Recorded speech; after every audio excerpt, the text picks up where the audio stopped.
श्री स्वामी समर्थ. तुम्हा सर्वांचे आपल्या यूट्यूब चॅनलवरती मी अगदी मनापासून स्वागत करते.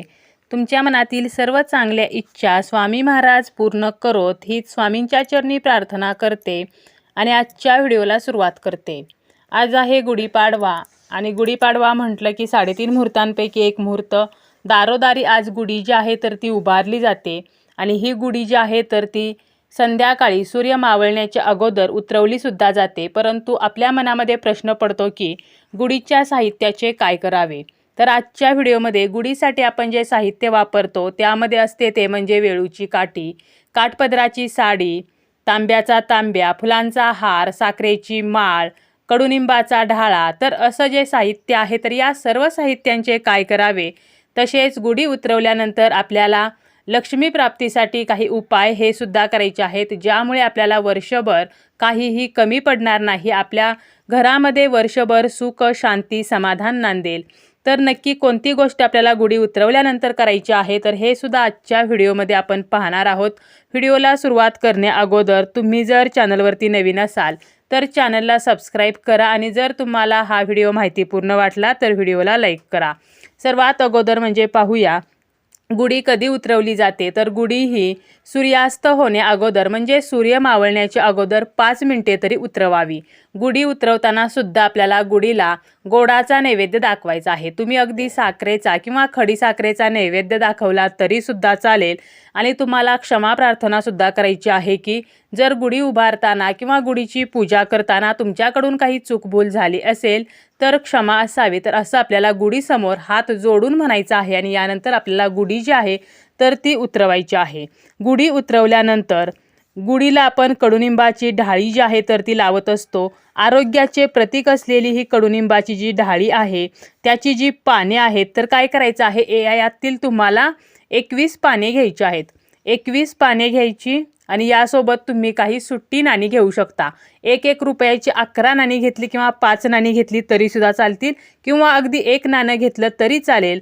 आणि तुम्हाला एका पांढऱ्या कपड्यामध्ये किंवा तुम्ही लाल किंवा पिवळ्या कपड्यामध्ये आपल्याला ही पाने आणि नाणी जी आहेत तर ती बांधायची आहेत. आणि आपल्याला काय करायचं आहे, थोडा वेळ माता लक्ष्मीसमोर ठेवायचा आहे. माता लक्ष्मीसमोर तुपाचा दिवा लावायचा आहे.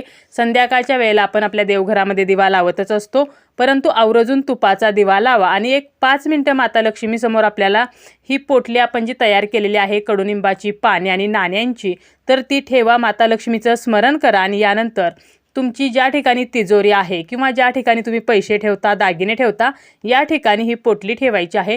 वर्षभर ठेवायची आहे पुढच्या गुढीपाडव्यापर्यंत. पुढच्या गुढीपाडव्याला नाणी जी आहेत तर ती तुम्ही वापरू शकता. म्हणजे तुम्ही रेग्युलर तुमच्या जीवनामध्ये ती नाणी खर्च करू शकता किंवा तीच नाणे तुम्ही पुढच्या वेळेला सुद्धा या उपायासाठी वापरू शकता. आणि कडुनिंबाची जी पाने आहेत तर ती मात्र आपल्याला एखाद्या झाडाखाली विसर्जित करायची आहेत. परंतु आपल्याला ही जी पोटली आहे तर ती वर्षभर तिजोरीमध्ये ठेवायची आहे. तसेच काही पाने म्हणजे आपल्याला जी कडुनिंबाची गुढीला लावलेली ढाळी आहे त्यातील काही पाने तुम्ही ज्या ठिकाणी धान्य ठेवता त्या धान्यामध्ये ठेवायची आहे. म्हणजे आपल्याला कधीही धनधान्याची कमी पडत नाही, तर आपल्या घरामध्ये धनधान्यामध्ये वाढच होत असते. यानंतर गुढीसाठी आपण जी वेळूची काठी वापरतो ती आपल्याला एका बाजूला ठेवून द्यायची आहे. तुम्ही यानंतर जेव्हा कधी तुम्हाला वेळूच्या काठीचा वापर करायचा असेल तर तेव्हा ती वापरू शकता किंवा तुम्ही प्रत्येक गुढीपाडव्याला हीच काठी वापरू शकता. यानंतर आहे ती म्हणजे गुढीला आपण जी साडी लावत असतो तर या साडीचं काय करायचं, तर तुम्ही तुमच्या इच्छेनुसार म्हणजे तुम्हाला मनापासून जर वाटत असेल तर तुम्ही एखाद्या सवाष्ण स्त्रीला दान म्हणून ही साडी द्यायची आहे. यामुळे आपल्या घरामध्ये लक्ष्मीचा वास कायम राहतो. तसेच आपल्याला अखंड सौभाग्यसुद्धा प्राप्त होते. परंतु जर तुम्हाला हे एखाद्या स्त्रीला ही साडी देणे शक्य नसेल तर मात्र घरातील कर्त्या स्त्रीने, घरातील गृहलक्ष्मीने ही साडी जरी वापरली तरीसुद्धा चालेल. यानंतर गुढीसाठी आपण जी साखरमाळ लावलेली आहे जी माधुर्याचे प्रतीक आहे तर याचं काय करायचं आहे, तुमच्या घरातील लहान मूल असेल किंवा वयस्कर व्यक्ती असेल तर त्या व्यक्तीच्या गळ्यात घालायची आहे. थोडा वेळ त्या व्यक्तीच्या गळ्यात राहू द्यायची आहे. त्या व्यक्तीच्या पाया पडायचं आहे आणि यानंतर ही साखरमाळ जी आहे तर ती प्रसाद म्हणून घरातील सर्व सदस्यांनी वाटून खायची आहे. यामुळे घरातील सर्व सदस्यांमध्ये मतभेद जे आहेत तर ते होत नाहीत आणि सर्वांमध्ये स्नेहभाव वाढतो, गोडवा कायम राहतो. यानंतर गुढीवरती आपण यशाचे प्रतीक म्हणून तांब्याचा तांब्या लावत असतो.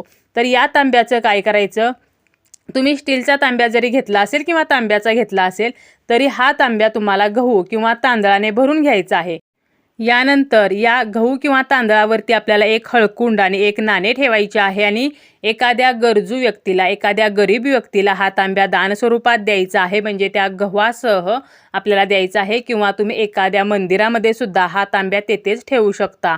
तर आपल्याला या तांब्याचा अशा प्रकारे उपाय जो आहे तर तो करायचा आहे। यामुळे सुद्धा आपल्या घरामध्ये धनधान्याची कमी पडत नाही, माता लक्ष्मी स्थिर होते। आणि जरी तुम्हाला हा तांब्या देणे शक्य नसेल तरी तो तांब्या तुम्ही तुमच्या घरामध्ये वापरू शकता।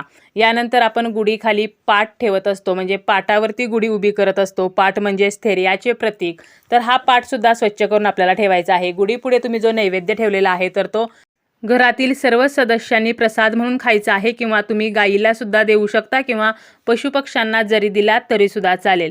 यानंतर आपण जो गुढीसाठी फुलांचा हार वापरलेला आहे तर एखाद्या झाडाखाली आपल्याला हा विसर्जित करायचा आहे। या दिवशी तुम्ही जर सकाळी आंब्याचं तोरण जर तुमच्या घराला लावलेलं असेल तर 4-5 दिवसानंतर जेव्हा आंब्याची पाने सुकतील तर यानंतर हे तोरण काढून मातीमध्ये विसर्जित करायचं आहे। तर अशा प्रकारे तुम्हाला समजलेच असेल की गुढीच्या साहित्याचे काय करायचे आहे। आणि यासोबत तुम्हाला गुढीच्या साहित्यांपासूनचा एक उपाय मी अगोदरच सांगितला, जो 21 कडुनिंबाची पाने आणि यासोबत काही नाणे आपल्याला तिजोरीमध्ये ठेवायचा आहे। तर हा जो उपाय आहे तर हा उपाय सुद्धा आपल्याला धनप्राप्तीसाठी नक्की करायचा आहे।